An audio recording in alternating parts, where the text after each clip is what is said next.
భార్య ఏదైనా ఓరుస్తుందేమో కానీ భార్య చాలా ఇబ్బంది పడిపోయేది ఎప్పుడో తెలుసా అండి?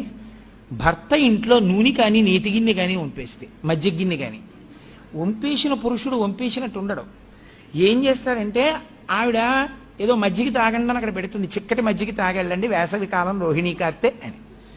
ఈయన ఏదో ఆలోచిస్తూ అక్కడి నుంచి ఆ ఉత్తరం ఇలా విస్సాటంగా ఇలా ఏదో అంటాడు, అది తగిలి ఆ గ్లాసు కింద పడుతుంది.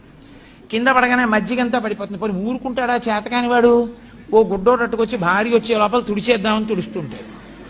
ఆవిడొచ్చి చూస్తుంది, ఆహా ఏమి అదృష్టం అండి, నిజంగా నా కోసంగా అన్నారు మీ అమ్మగారు, మజ్జిగ వంపేశారు, పోనీ పీడా పోయింది. దాన్ని ఇల్లంతా రాసేస్తున్నారా? ఇప్పుడు ఆ వెన్నలో కాలేస్తే మజ్జిగ ఒలికిపోతే ఏ బియ్య పిండో వేసుకుంటారు, వేసుకుని ఒత్తేసుకోవాలి. నూనె ఒలికిపోయినా అంతే, నెయ్యి ఒలికిపోయినా, అంతేకాని దాన్ని నేల నిండా రాస్తే ఓ నీటి చుక్క పడితే కాలు ఇక్కడ వేస్తే అక్కడికి వెడతాయి. నేనేమో రేపు పొద్దున్న చూసుకోకుండా ఏ మధ్యాహ్నం వచ్చినప్పుడు కాలు దారి పడిపోతాను. ఏమిటండి మీరు ఈ మజ్జిగ పంపేయడం ఏమిటి? అందులో ఇద్దరు ఉద్యోగాలు చేసే వాళ్ళు అయితే చూసి తీరాలి ఆ ఫార్స్. అప్పుడు ఓ పక్క టైం అయిపోతుంటుంది, ఓ పక్క భర్త మజ్జిగ పంపేస్తాడు. ఎంత అల్లరో బాగా గుర్తు పెట్టుకుని అనుభవించి సంతోషించవలసిన మధుర స్మృతులు. కాబట్టి